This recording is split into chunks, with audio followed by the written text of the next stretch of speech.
بسم الله الرحمن الرحیم. نننۍ ویډیو کې موږ زده کوو چې موږ به د فیس نه چې دي کم پیمپلز دي کم ډارک سپاټس دي هغه به موږ څنګه ختمو. نو راځئ چې سټارټ کوو. سمبل به تاسو راشئ ټولز او په ټولز کې دلته موږ ته سایډ ته یو آپشن دی زموږ سره یو ټول دی کوم ته چې ویل کېږي سپاټ هیلینګ برش. سپاټ هیلینګ برش به تاسو سلیکټ واخلئ نو تاسو سره به د برش دا سایز دغه شانتې راشي.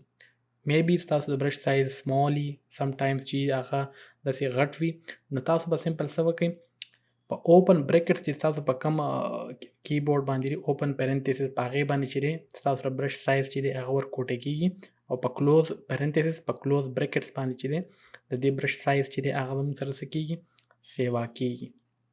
سمپل دا تاسو سلیکټ کو او تاسو به خیال ساتئ همیشه چې ستاسو د برش سایز دی هغه د سپاټس ایگزیکټ میچ کې داسې نه وي چې سپاټس تاسو واړی او تاسو ته برش چې دی هغه سیوا کړی وي بیا به ستاسو سکن ټیکسچر چې دی هغه به دې سره خرابېږي.